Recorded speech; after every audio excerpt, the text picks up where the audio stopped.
My name is Lisa Newman. I am the Director of Publishing and Public Programs here at the Yiddish Center, and am delighted to welcome you all to Yidstock. Is this your first event, or have you been to others? Hands raised. First event? Okay, we'll leave it at that. So I'm delighted to introduce today's program and speaker. It's always a pleasure to introduce Hankus Netsky. It's always a great treat to have him in the house, as we say. Hankus is a multi-instrumentalist, composer, and ethnomusicologist. He's co-chair of New England Conservatory's Contemporary Improvisation Department and founder and director of Klezmer Conservatory Band. He's composed extensively for film, theater, and television, collaborated closely with such artists as Itzik Perlman, Robin Williams, Joel Grey, Theodore Bickel, and Robert Brustein. And he's produced numerous recordings, including 10 by the Klezmer Conservatory Band. He received a Yossel Maltek Award and a Forward 50 Award for his role in the resurgence of traditional Eastern European Jewish ethnic musical culture. Hankus is also a great dear friend of the Yiddish Book Center, having served in our education department, helped with our oral history project, been a guest on many of our programs. So without further ado, welcome, Hankus.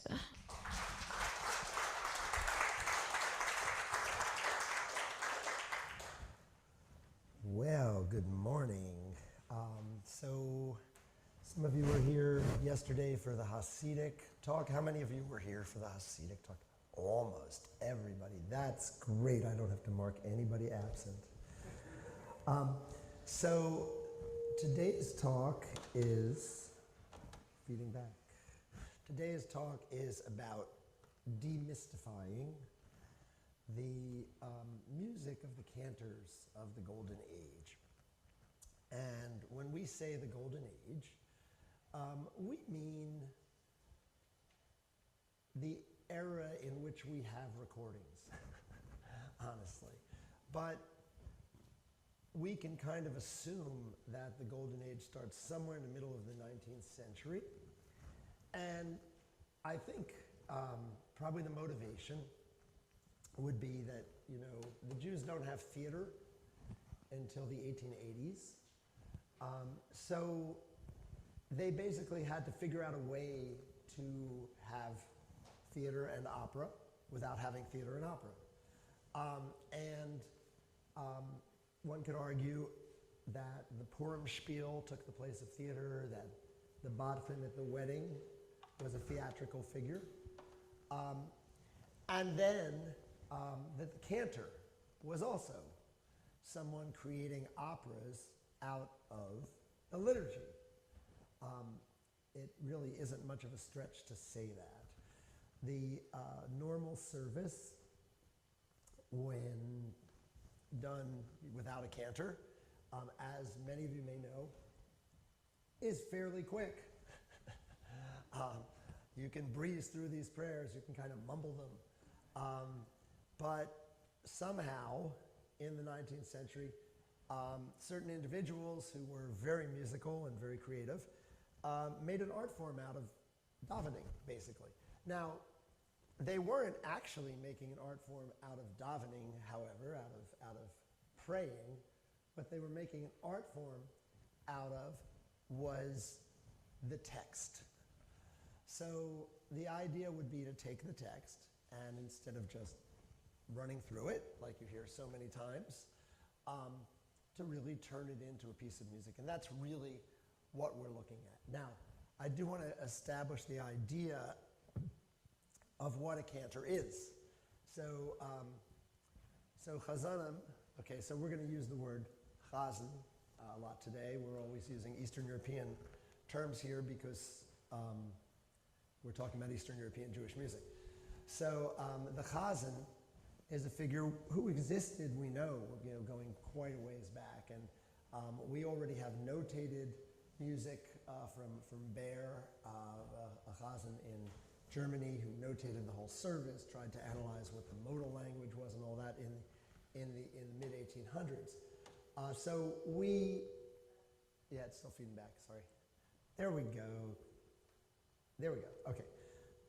I don't know why that's happening. It didn't happen in the sound check, that's the great thing. Anyhow, the Khazen, wow, what is going on? I'm not sure. Anyhow, it could be. Yeah, I'm in back to the speakers, that's why it shouldn't happen. Okay, anyhow, the cantor is, the Khazen is what they call Shaliach Tzibur. So from the very beginning of the Khazen, the idea of this Eastern European cantor, who is a kind of a professional, an itinerant professional, usually in Eastern Europe, but a professional nonetheless, is that any Jew can pray and their prayers are heard, but when the cantor prays, it's better. You're more likely to get what you're looking for. And it's like the cantor is in this privileged position of, by being an artist, having more access. Now, I'm not going to say whether that's a Jewish concept or not, although I think it isn't. But that's really who the cantor is. The cantor is this person whose prayers are special in some way. So what I'm going to do is I'm going to start with a cantor, with a Khazen, who was born in 1855. So that's a while ago. And his name is Alter Yechiel Carniol. He was from Galicia. He worked in a lot of different congregations itinerantly. He didn't really hold down a position very well in Europe. When he came to the United States, he also couldn't hold down a position. But he's a cantor that really, in many ways, exemplifies the cantor of the 19th century, and you can kind of understand what the music is about from listening to Carniol, especially what the cantor might have been like in the 1800s. So I'm going to start with Carniol, because he's the oldest guy I got.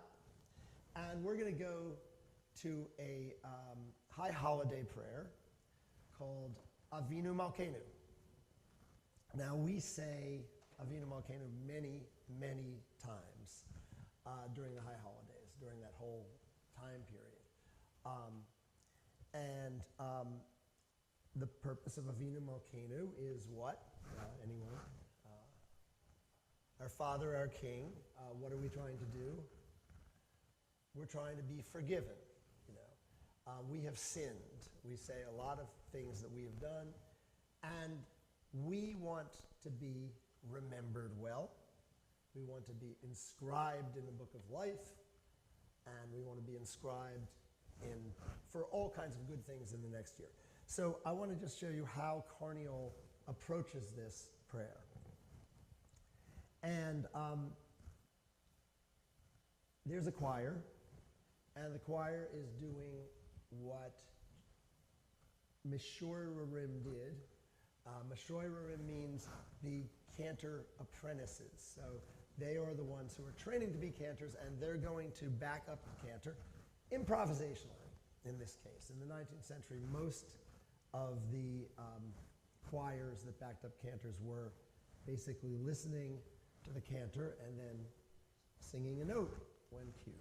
So that's what we're going to hear. So here we go.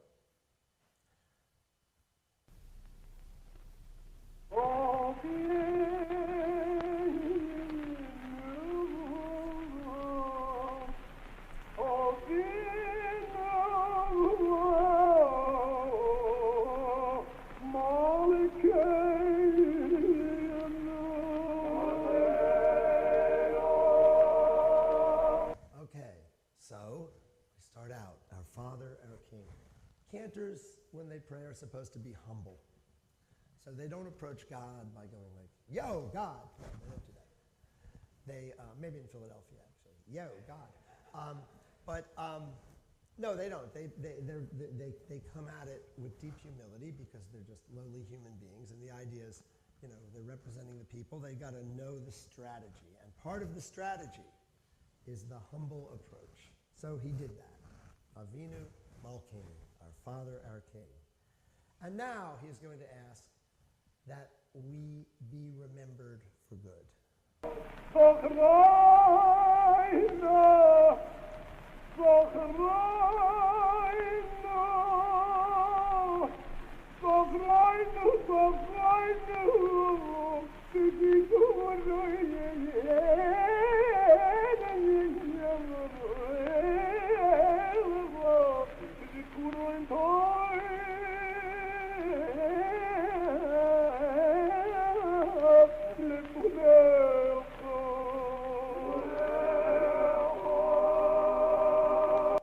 That took a little while, right?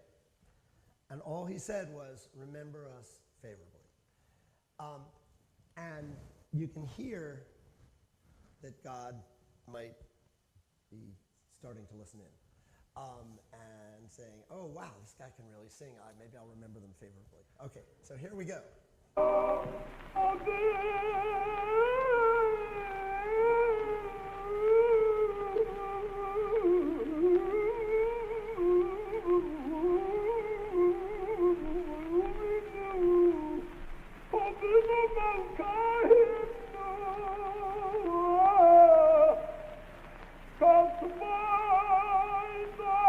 Inscribe us.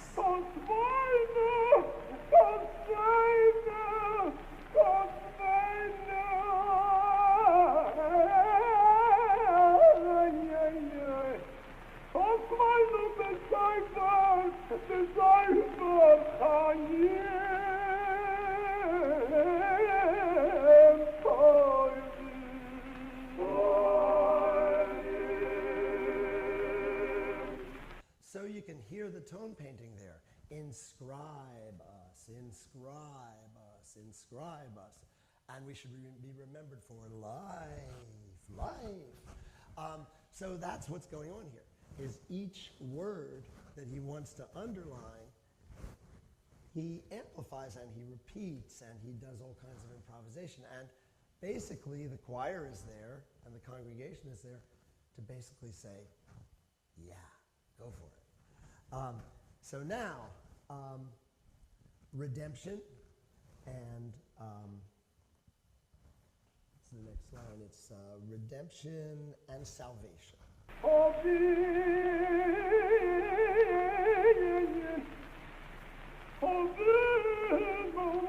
Now he's really asking, right? He's got the attention of God, and the idea is now he can kind of shout it out. He doesn't have to be humble anymore. Our Father, our Father, our Father.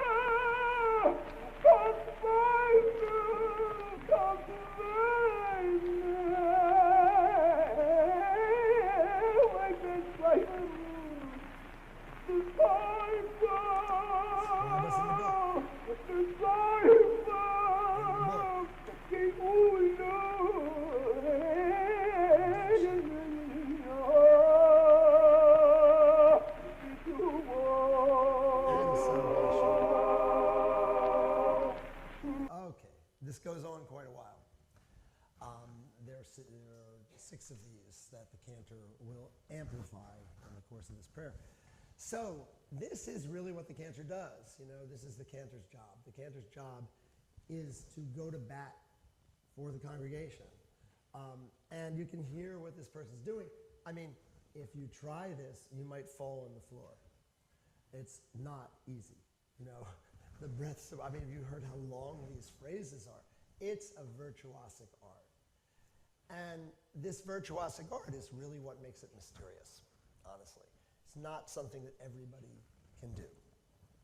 As far as where it fits in musically, the Jews in Eastern Europe are basically using their version of what we would call Turkish makam, the modes of Turkish music. And the reason that they're doing that is that the Ottoman Empire has control of that whole region for quite a while, and they also have the cool music. So a lot of people are listening to that kind of music. It's kind of like we have here, you know, we have blues. And it's like you can do shaker hymns if you want, but most people do blues, you know.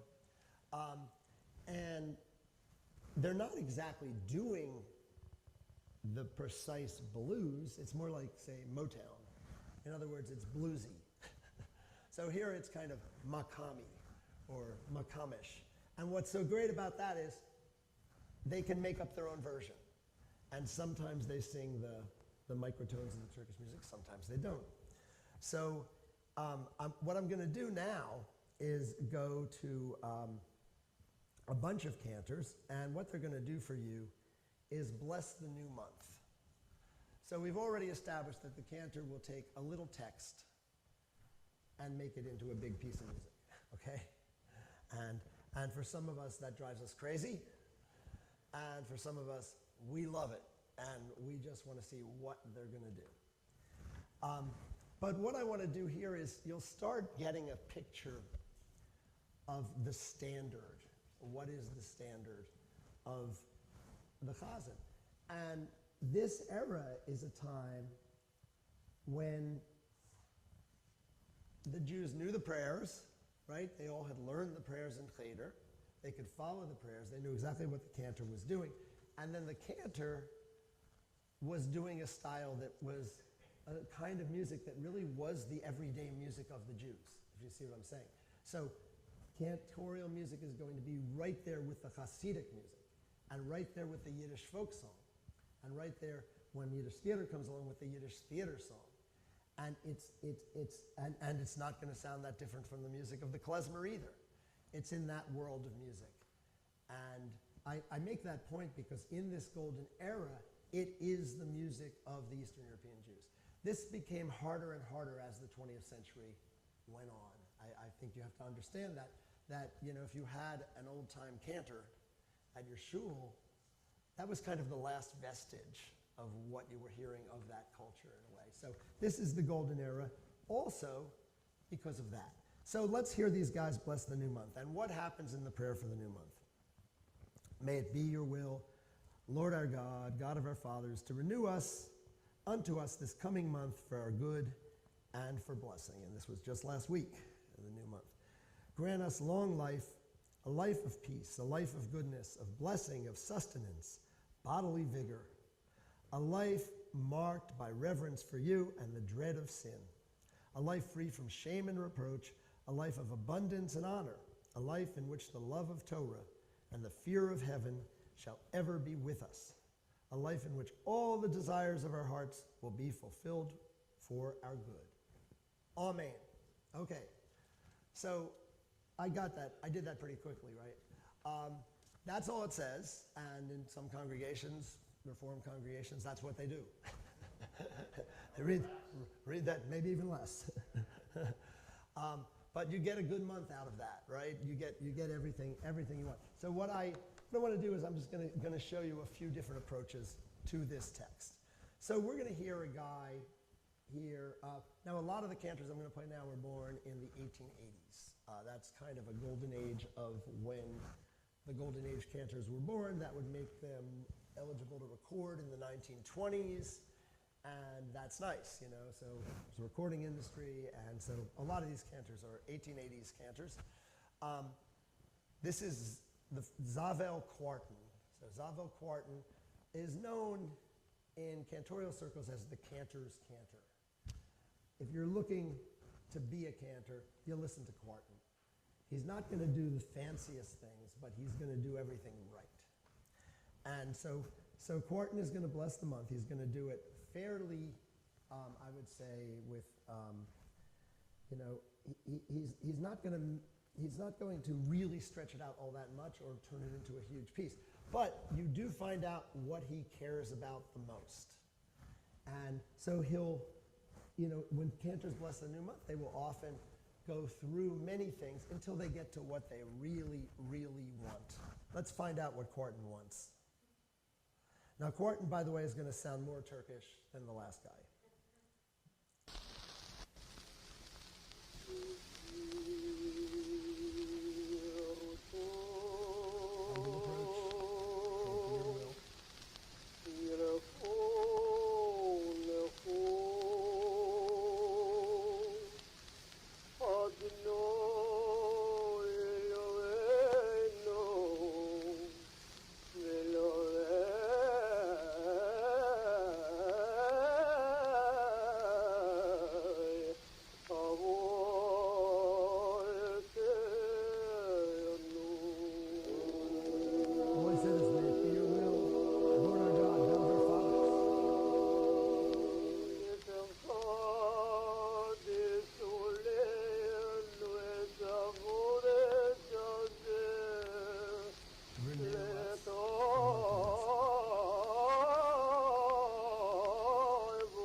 justice. Father, we give you.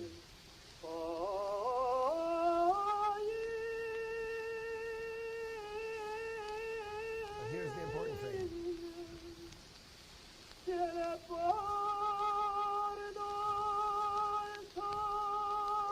Formosa! We should be able to make a living. And the congregation is like, yes.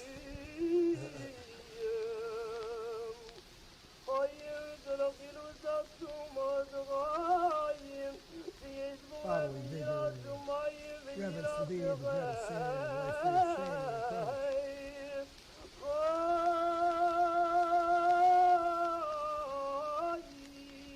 A life of abundance and honor.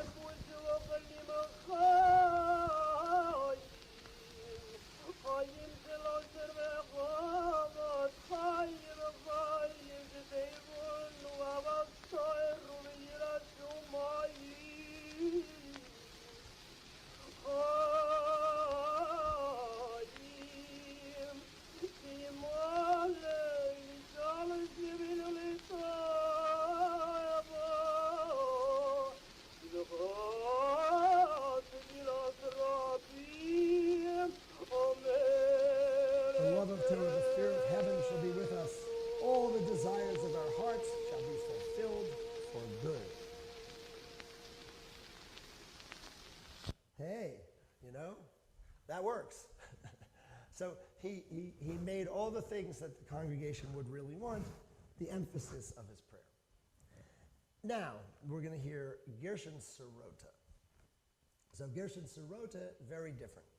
He's a cantor from Warsaw, a cantor who, born around the same time, he went to the United States, he made a lot of recordings, and he was revered by opera singers. So Gorton would not have attracted opera singers. But there is an intersection now between the cantor and the opera singer in the 20th century. And opera singers are noticing cantors. They're all recording. You have Yessel Rosenblatt, who we'll hear in a minute, for example, traveling on the Keith vaudeville circuit with opera singers, and also doing popular music, and also doing some opera while he's at it. So, you know, there's this correlation. But when Sirota davened, when Sirota led the services in Warsaw, opera singers would line the last two rows of the synagogue every week to hear him. Now, Sirota went to the United States, as I mentioned, in the 1930s, and then in the late 30s, he went back to Warsaw. He didn't like it here, and he was killed in the destruction of the Warsaw Ghetto in 1943. And he was a major, major figure, and it's, you know, it's always shocking to hear that somebody who was that revered by Jews and non-Jews would have been caught up like that, but that's the nature of the Holocaust. But here is Sirota doing the prayer for the new month, and you'll hear it could not be more different from Quarton. Here we go.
So right away, this month that's coming up had better be the best month ever.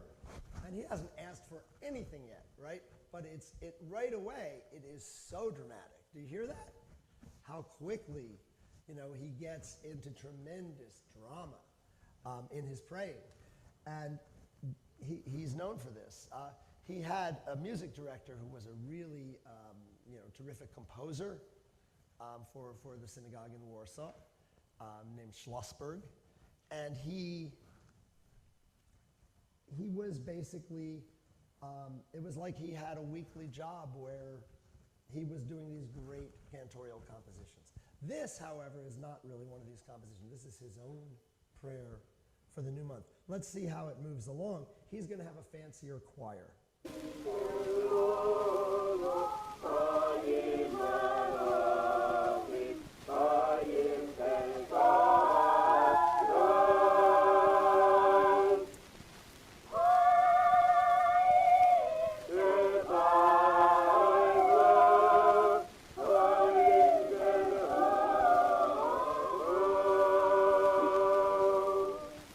Okay, so this is another style of cantorial music. So this is what we call the Ritus style. This comes from Berlin and Vienna, and it goes to Warsaw, and it also goes to maybe a shul near you, where you have a choir, and the choir is trained, and the choir is reading music, and the choir is doing these arrangements. And again, it's all for the good of praying. It's all to get the attention of God. It's all an offering. And by the way, prayers are offerings. What are prayers in place of? Sacrifices. Instead of sacrifices, instead of killing goats on the bimah, we chant. And that's really the truth. I mean, that's what the whole idea of these offerings are. So they're artistic offerings, but this is a very different kind. Here, he's going to come back in, and he sounds like just a great opera singer of the time.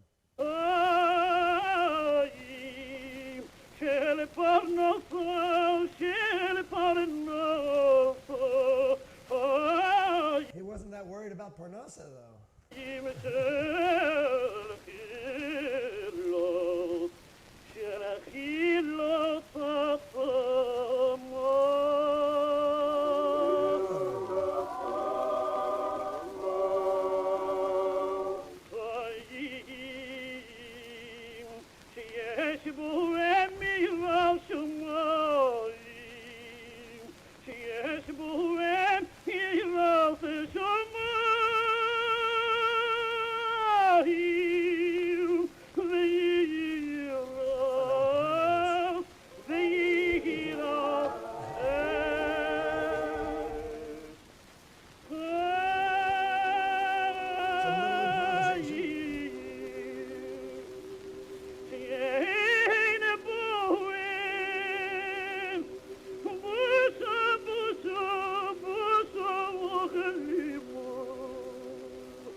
It's going to be a great month, you know. So, so this is Sirota. Sirota is the cantor, the kind of heroic opera person in a sense. I mean, he takes the prayer, and he turns it into something that sounds like a heroic aria in an opera, for sure. And it's amazing. And it's amazing. And now then there's Rosenblatt. So Rosenblatt. Yessel Rosenblatt, what he tends to do is he has a more Hasidic style. What that does is that brings in the congregation. That brings in the congregation. So we'll just listen to a little bit of what Rosenblatt does with this. So if these other cantors were stars of the Golden Age, Rosenblatt is more like the Beatles. You know, he comes along and he is a big deal, and we'll talk about why in a second.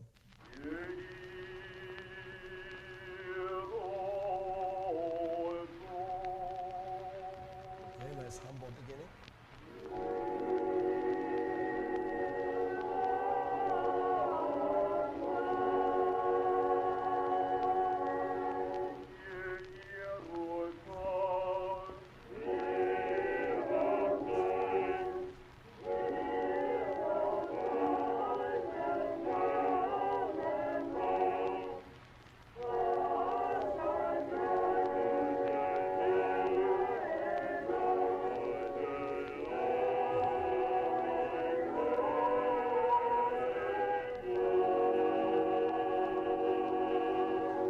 So the congregation has already got to sing a little folk melody as part of the prayer.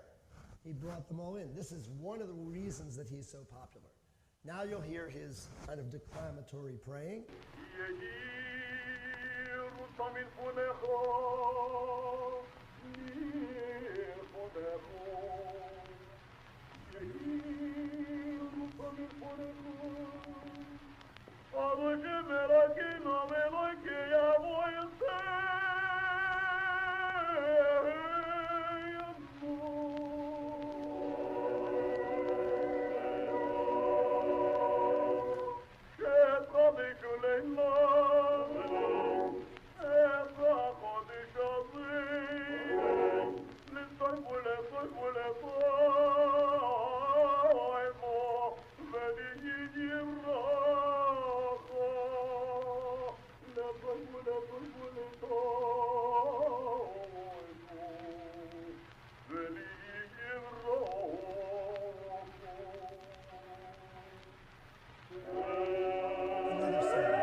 These melodies in.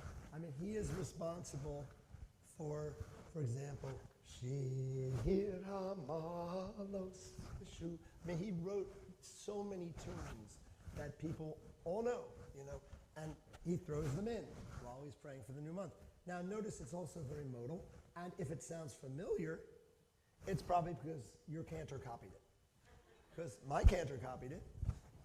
This is the prayer for the new month that I grew up hearing, and that's because it's Rosenblatt.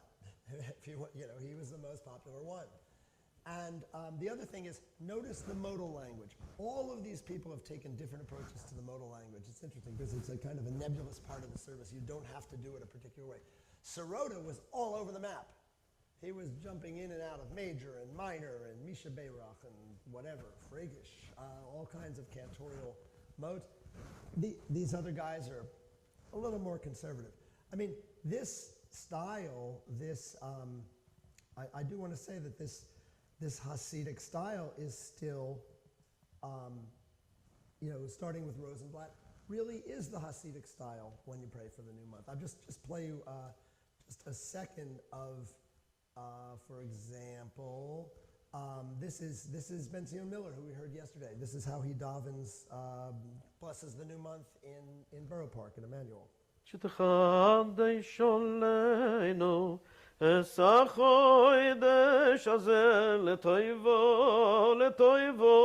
לטויבו ולברוכו, the choir repeats, שדחן שולנו, סחוידש הזה, לטויבו, לטויבו, לטויבו ולברוכו, I say, וסיתן לנו חיים, חיים ארוכים, choir, וסיתן לנו חיים, חזן, חיים של שלום, choir sing.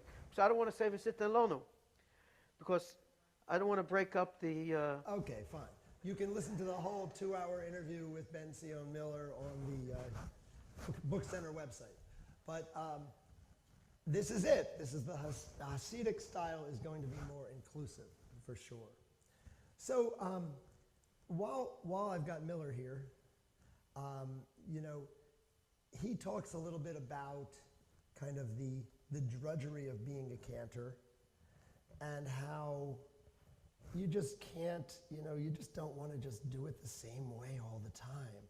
So I just thought this might be interesting to throw in at this point. So this is basically Miller talking about how you make the service interesting. Here we go. Because for my father, I learned to improvise. My father's davening was always different.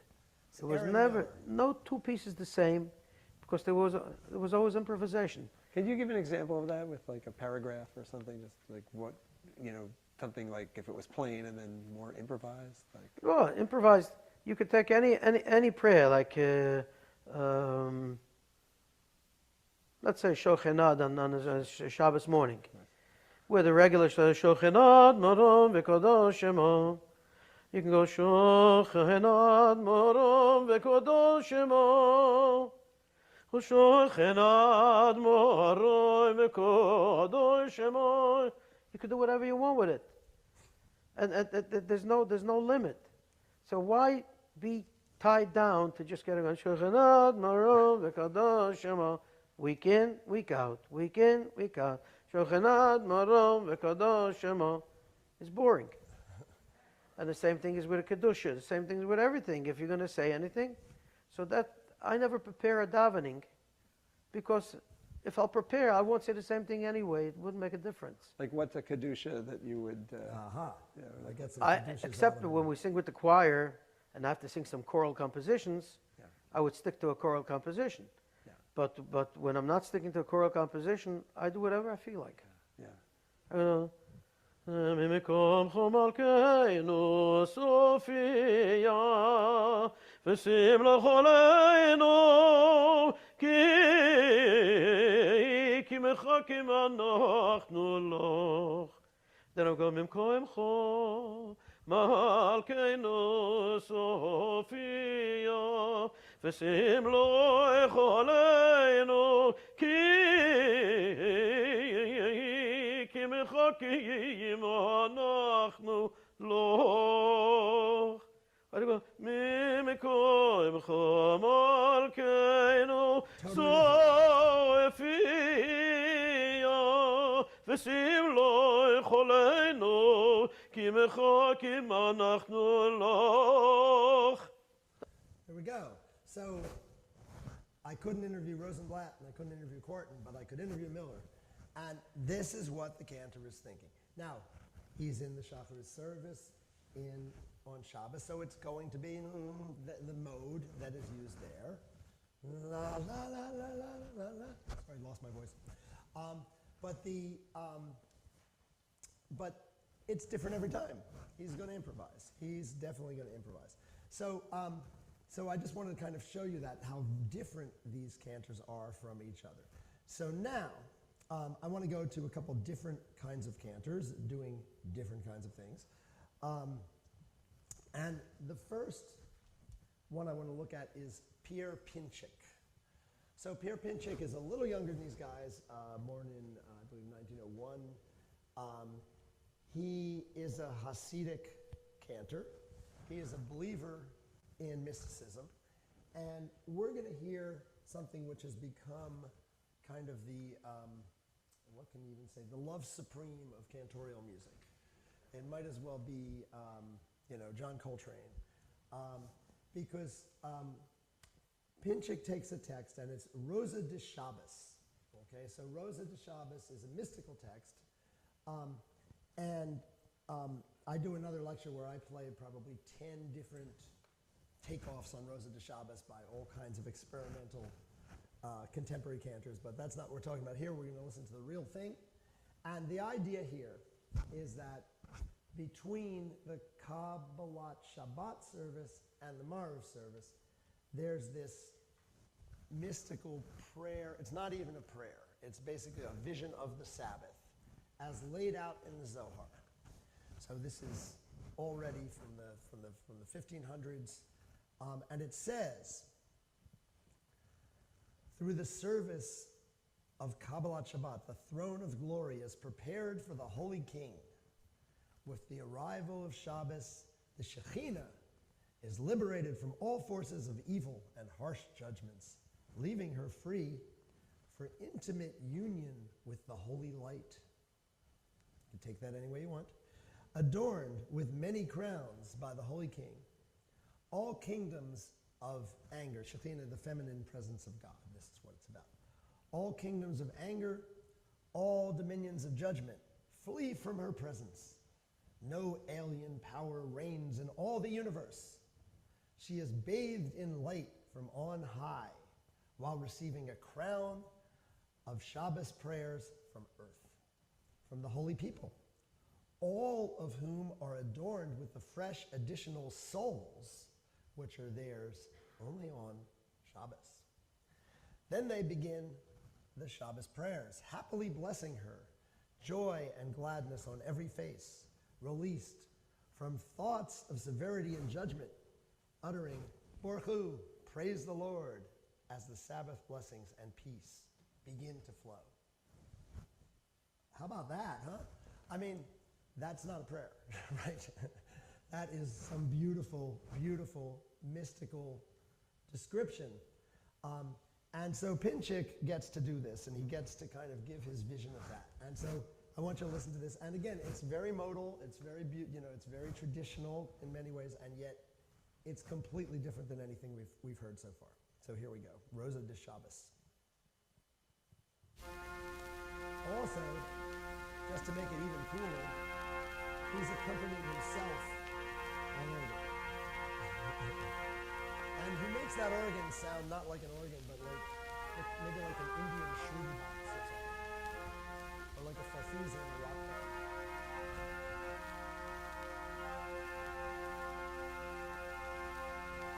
קודשא בריחו ליילו לא יוסים על קודשא יהודי קורא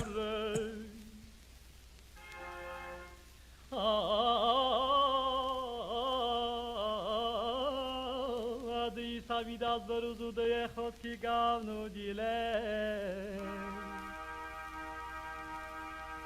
למווה יחוד בייחוד لما بياخد بياخد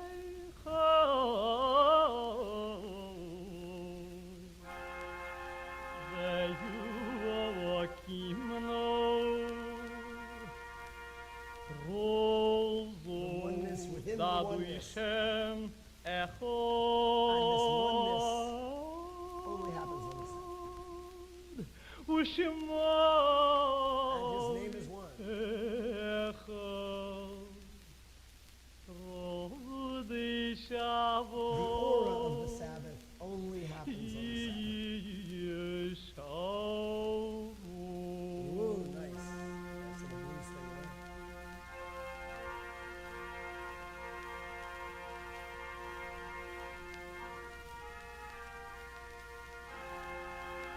Now watch this. The glow of the Sabbath.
And here he goes.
Good, good, good.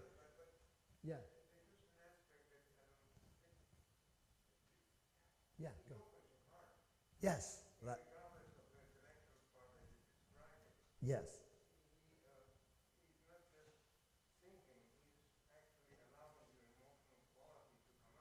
Yes. Thank you so much for that. Absolutely. Right. That's the purpose of the cantor, is not just to kind of extemporize on the prayers, but to open your heart. That's beautiful. Thank you so much for that.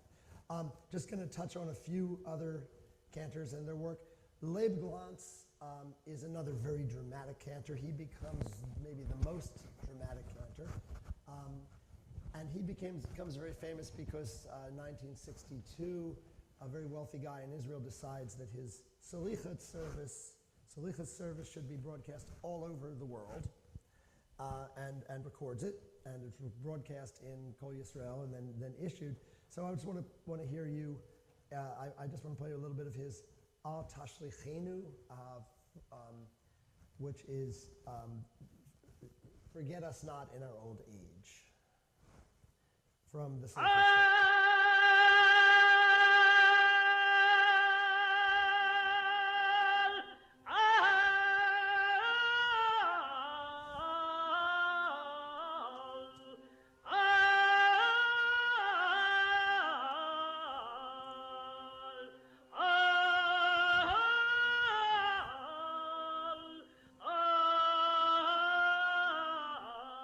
Is this the Rite of Spring, or is this a cantorial?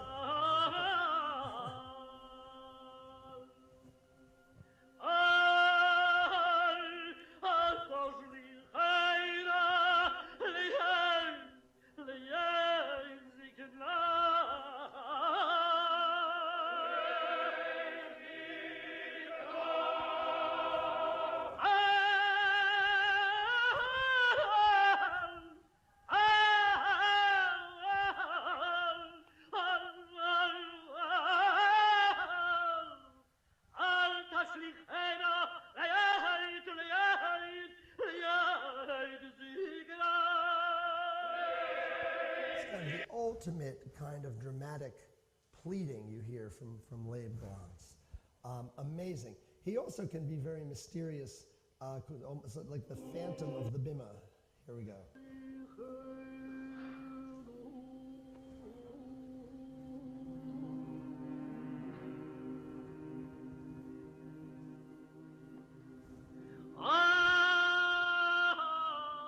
I'll move this ahead here. One second.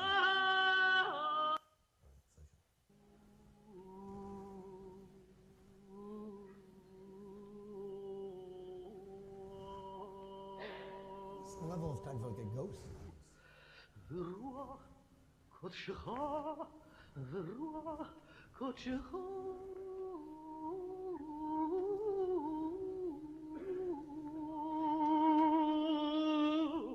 The heavenly spirit, the Holy Spirit, the Holy Spirit.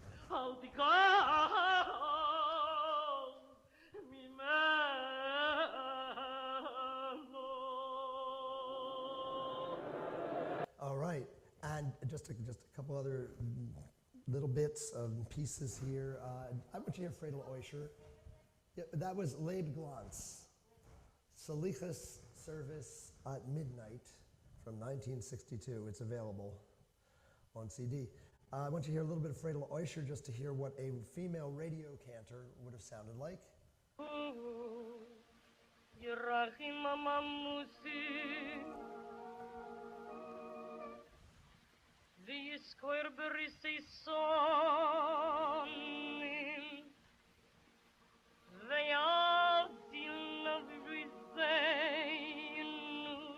So she and Moshe Oischer came from a family of cantors. And most of the older cantors I knew thought she was the better cantor of the two.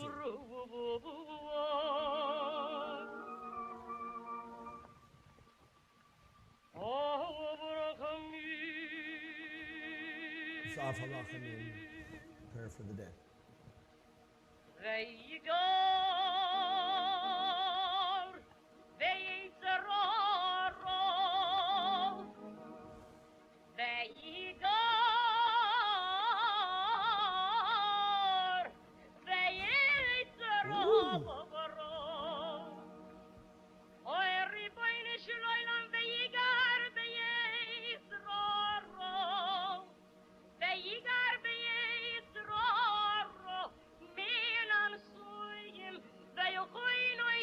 So there you go. I mean, just in case you thought that there were not great female cantors also. And then, of course, you've got to go to Moshe Oisher, and then we will take questions. But here's a good example of And Moshe now our Oisher. concluding Yankee song, was alluding to Chad this last night Gadya. in this concert. This is a bit. folk song written especially for children. That is, children from 6 to 60. It tells the story of a father who bought a little goat. Although it also tells about a cat, a dog, and many other things, listen well to this song because it really tells the entire story of the Jewish people throughout their long history. Not so sure about that. Chadgadia. So this is a jazzy piano.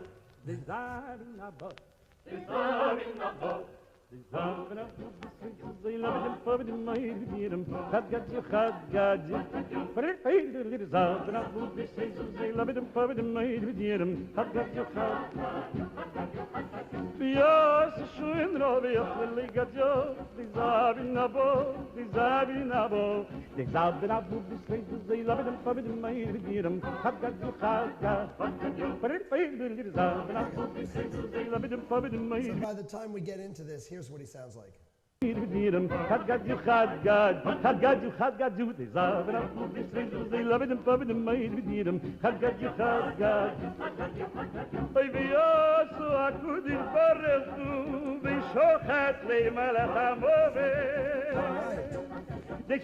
God killed the angel of death.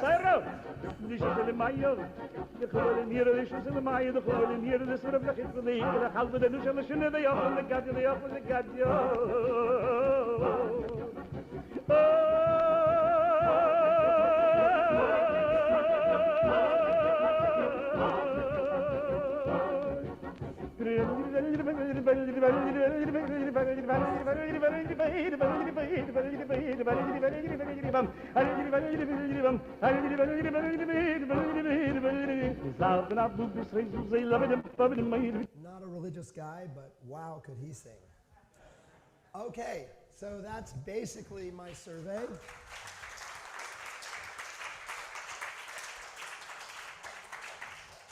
Questions, comments? Yes.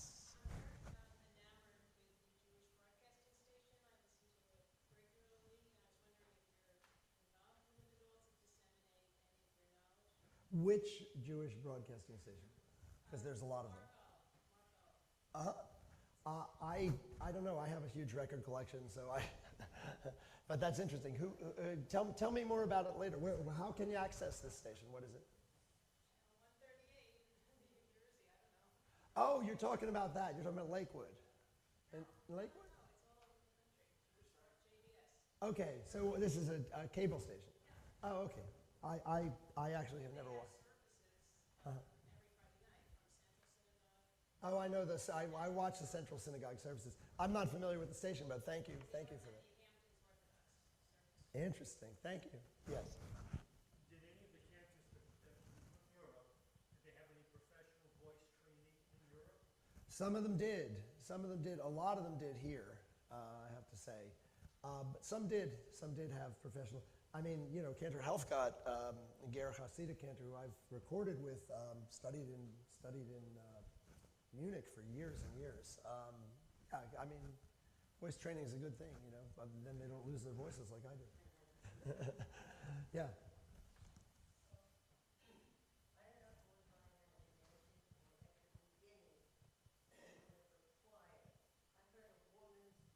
It probably was at that point in a recording studio, yes. They did have women in the choir. It might have been boy sopranos, but I'm guessing it was that there were women in the choir. Yeah, I think you're probably right about that. Other questions, comments? Yes. In this age in particular, when you have Khazones who, some of whom are trained in conservatories, all of whom are pretty well traveled, but relatively cosmopolitan, singing to audiences that are the same, do you have any sense of why there seems to be so little influence, to incorporate so little of the Western Well, that's interesting. It depends. A lot of it depended on what the congregation wanted, I would say. So, I mean, I think if they, there are all these compositions by Sulzer and Lewandowski from, Berlin and from Vienna, which are much more Western. Yes? To my ear, when I hear those German services, Yeah. they don't sound like anything I know from Schubert. Right. So you didn't go to one of those shuls. Yeah, but some American shuls really tried to keep it old-fashioned. I grew up in shuls. My cantors were Joe Levine, who taught Nusach at the seminary, and Leon Lissick, and Benny Meisner. I mean, these Levine passed away, but the other two are still around. They're looked upon as like real big shots in the cantorial world. So I was very lucky, but they were very traditional.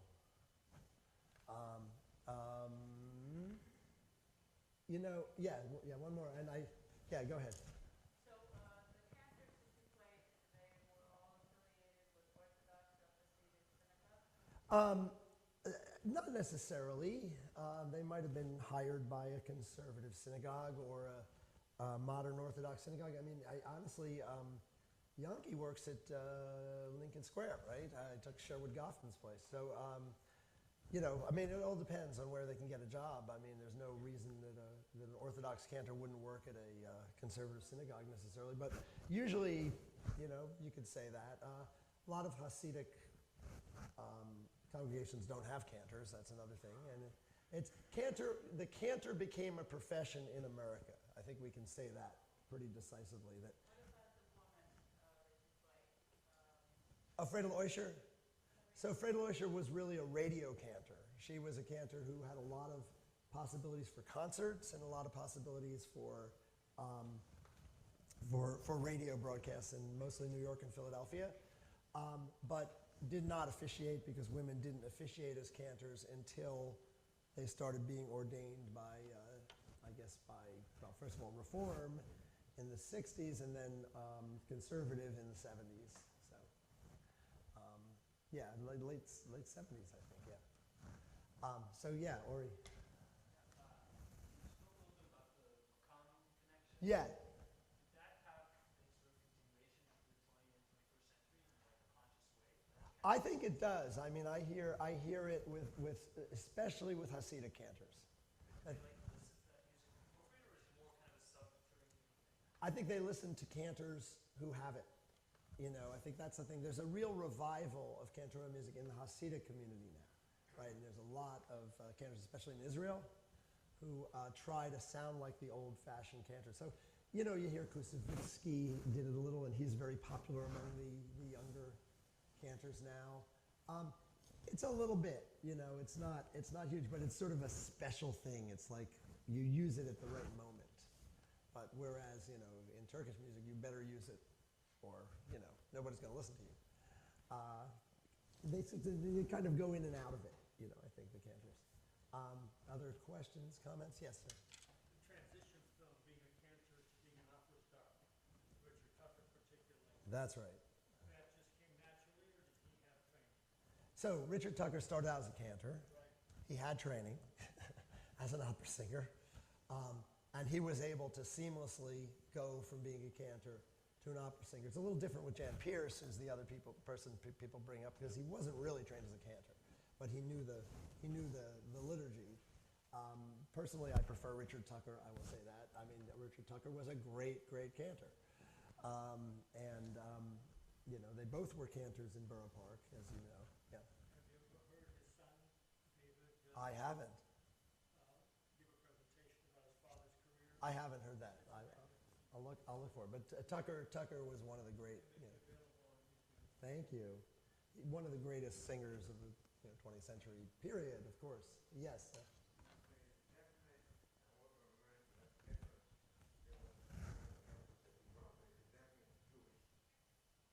They're all Jewish, I swear.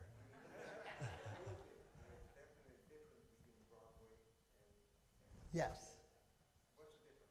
Between Broadway singing and Khazones. So everything you're saying is we belongs to a cantor or belongs to a cantor, but then you say you go to Broadway and you go to Broadway, it's so different. Yeah, well, okay. So cantors had different kinds of aspirations, you know, you could say. And so someone like Rosenblatt sang popular Yiddish songs. He has the most famous recording of the Yiddish Mama, for example. Other cantors, you know, I actually had to do it. I was asked to do a talk at Boston College once on to celebrate John McCormick, the great Irish tenor. So I decided to do the talk on the Jewish John McCormick. And I decided the Jewish John McCormick was definitely Jan Pierce. because not only did he record the Roses of Picardy, but he also, you know, he did all the sort of like expected, let's say the music of the people, of the Irish people like John McCormick did, and then also opera arias and popular songs. It really depended on the, you know, on the goals of the cantor. I mean, someone like Pinchik never would have crossed over to anything. Moshe Oisher was in 6 Yiddish movies, you know, and would have loved to have been on Broadway, but he you know, he died at age, what, 55 or something. But, it all depends. But the difference, I think, is that shaliach tzibur, is that idea that they are, you know, they're doing prayer, it's prayer. And, you know, they sell these Yiddish films here, like The Cantor's Son is one of my favorites. That would be a great video to pick up. Or the Vilna Stottchasen. These are both Moshe Oisher. And they're really interesting because you watch the struggle of the cantor. Should I become a pop singer? Should I go back? Should I become a pop singer, then I go back to the shul because I feel guilty or whatever? So, I mean, this is the story of, obviously, The Jazz Singer, which is a very, very famous, you know, the first talkie movie. Strangely enough, the very first talkie, right, the very first movie with sound was a movie about a cantor who was struggling about becoming a pop singer. So, I mean, thank you for bringing that up. Okay, thank you so much.